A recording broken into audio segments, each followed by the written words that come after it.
Commençons avec le numéro 12. Bras croisés dans le dos. Quand tu tiens ton poignet ou ton avant-bras derrière ton dos, cela envoie un signal négatif à ton entourage. Cela est dû au fait que normalement, nous nous tenons de cette façon quand nous sommes tristes ou énervés.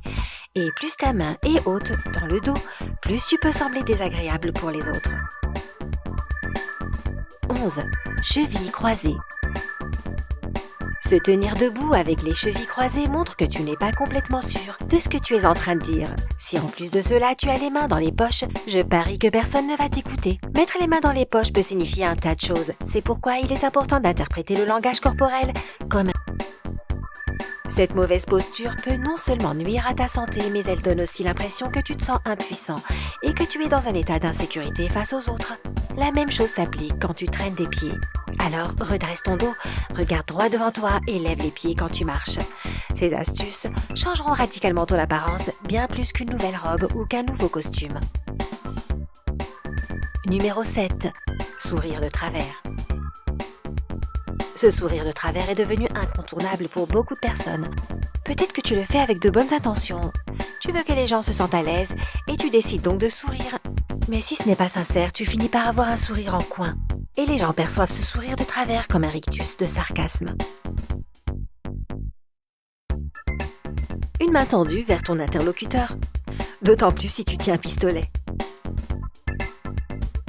Peu de personnes peuvent reconnaître ce geste, cependant tu devrais faire attention si tu as l'habitude de le faire. Être assis à une table et parler à une personne avec ta main tendue peut t'envoyer un message rebutant. Cela veut en fait dire à ton interlocuteur que tu veux qu'il arrête de te parler. Bien sûr, cette règle ne s'applique pas dans les situations où tu veux prendre la main de l'autre personne. Numéro 5. Poing sur les hanches.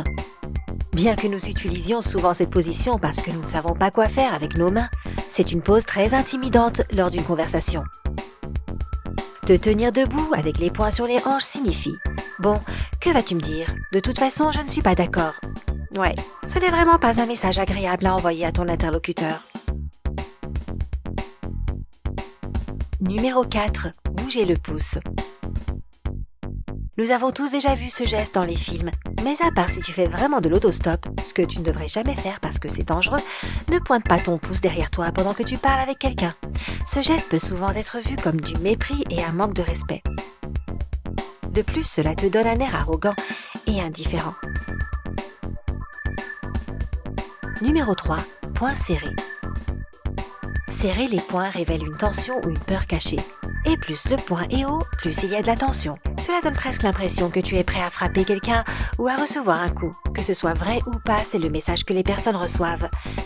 C'est pourquoi durant les négociations, moins de contrats sont signés avec les personnes qui se tiennent dans cette position.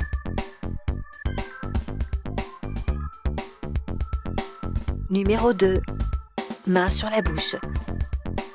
Tu ne devrais pas couvrir ta bouche avec ta main pendant que tu parles parce que ton interlocuteur peut penser que tu veux lui cacher quelque chose. De plus, sans nous en rendre compte, nous nous touchons la bouche lorsque nous mentons et beaucoup de gens le savent. Et enfin, quand tu couvres ta bouche avec ta main, cela peut être difficile de comprendre ce que tu dis. Et c'est agaçant pour tout le monde. Numéro 1. Menacer quelqu'un avec le doigt. Nous utilisons souvent ce geste quand nous souhaitons convaincre quelqu'un de notre point de vue sur un sujet, mais l'effet peut être différent. La plupart des gens n'aiment pas être pointés du doigt. Et enfin, comme promis, voici quelques conseils qui t'aideront à donner une bonne première impression chez toutes les personnes que tu rencontres. Souris sincèrement, ne te force pas. Nous pouvons sentir lorsqu'un sourire est forcé. Alors si tu veux créer un authentique sourire, pense à un moment heureux de ta vie qui te fait sourire quand tu y penses. La bonne humeur est contagieuse et nous voulons tous la partager. Quand tu souris de manière sincère, les gens veulent être à tes côtés. Le contact visuel est fondamental. Le contact visuel pourrait être la partie la plus importante de la communication. Il montre que tu respectes suffisamment ton interlocuteur pour lui prêter attention. Mais il faut trouver le juste milieu quand il s'agit de contact visuel que tu dois maintenir. Si ce dernier est trop faible, tu pourrais passer pour une personne impolie. Mais si tu regardes intensément l'autre personne, elle pourrait se sentir mal à l'aise. Ou elle pourrait penser que tu essaies de commencer un duel de regard avec elle.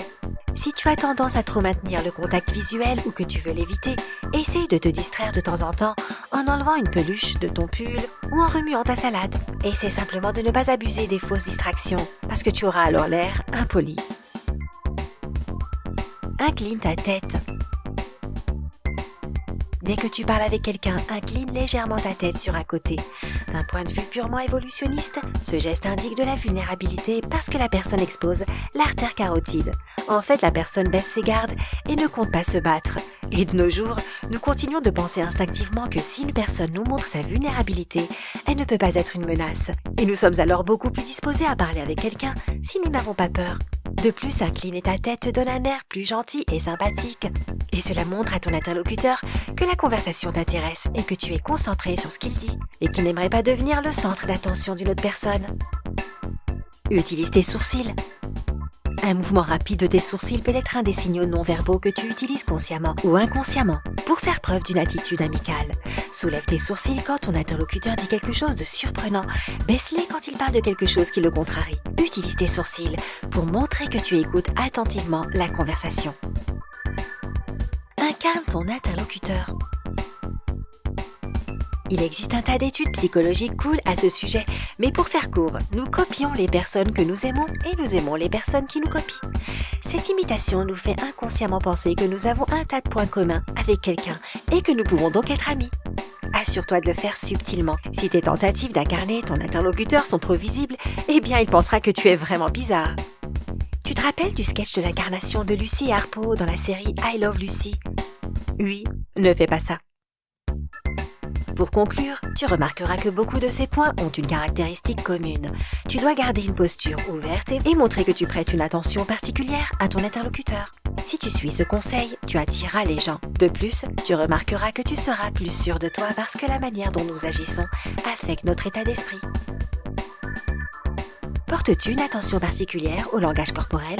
Peux-tu le lire et le comprendre ? Dis-le-nous dans les commentaires ci-dessous. Partage cette vidéo avec les personnes qui ont des problèmes avec la communication non verbale. Elles te seront reconnaissantes. Si tu as apprécié regarder cette vidéo, alors appuie sur j'aime. Pour ne manquer aucune de nos vidéos, abonne-toi à notre chaîne et rejoins-nous du côté sympa de la vie.